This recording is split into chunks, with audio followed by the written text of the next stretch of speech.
it's me again, Mami Rona, ang inyong certified solo nanay tindera.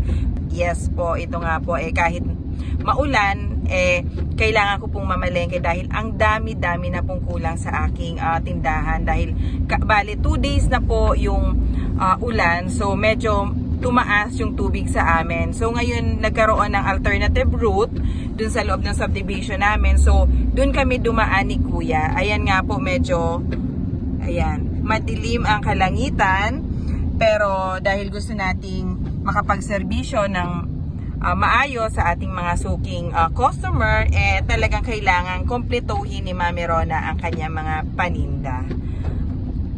So ngayon nga po, pupunta lang kami ng palengke dahil mamimili kami ng konting gulay, pero ito po ay hindi sa Marikina. So expected ko na medyo may kataasan po talaga dito. Diretso na rin po kami sa Pure Gold. Bali, bibilisan lang din po namin kasi baka mamaya biglang tumaas ulit yung tubig, hindi kami makadaan ni Kuya.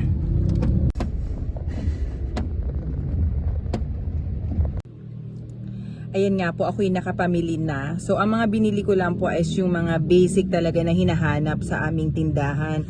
Syempre yung itlog, ayan po, meron akong itlog, ipinaplastic ko kasi baka mamaya mabasa.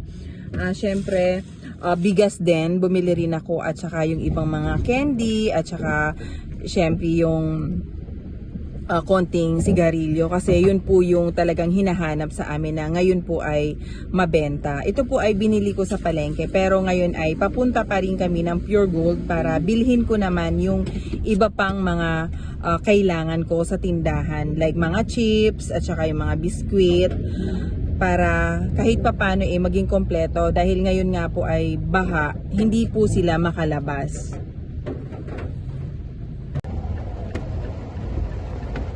Medyo bumabagal dahil nga po sa mataas yung tubig sa unahan. So dito na nag-u-turn yung iba. So sana kayanin ang sasakyan namin.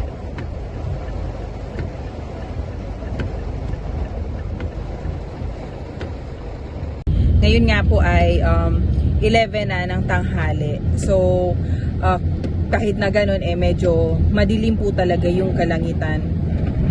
Kaya sakripisyo din dahil dun sa dadaanan namin ay medyo tumataas yung tubig, kaya kailangan naming magmadali.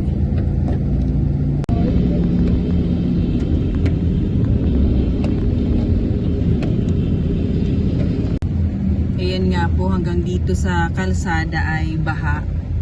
So sasabay lang kami sa medyo malalaking sasakyan para kahit papano hindi kami abutin ng baha yung sasakyan. Talagang sakripisyo po talaga yung kung gusto nating manatiling bukas yung tindahan, talagang gagawa at gagawa tayo ng paraan.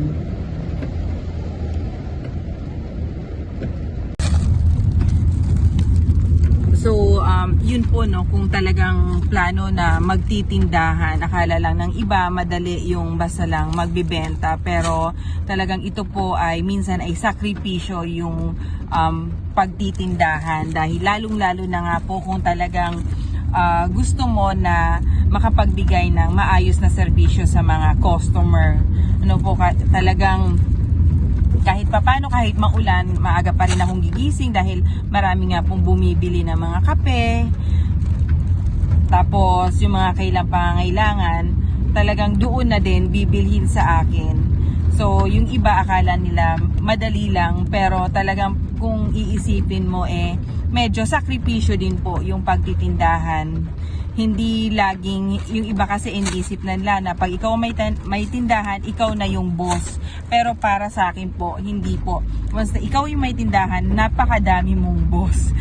Yun yung mga customer mo na talagang gusto mo naman na bumalik pa rin sa'yo, maging regular customer mo na. Kasi nga po, kung hindi rin naman sa'yo babalik at di ka makakapagbigay ng maayos na serbisyo, hindi na po sila babalik sa ating tindahan. So yun lang din po yung aking diskarte para laging bumalik sila, bumili ulit sa tindahan ko, panatilihing kompleto kahit nga po bumabagyo. So eto nga po, ako'y nabasa dahil nga po sa pagbaba namin ng mga paninda. Ayan po, so namili pa kami. Ito yung mga pinamili namin paninda na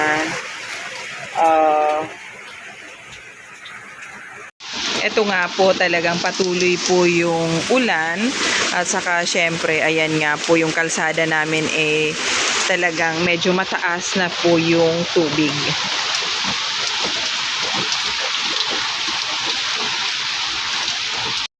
Ayan nga po yung mga pinamili naming paninda na iaayos ko.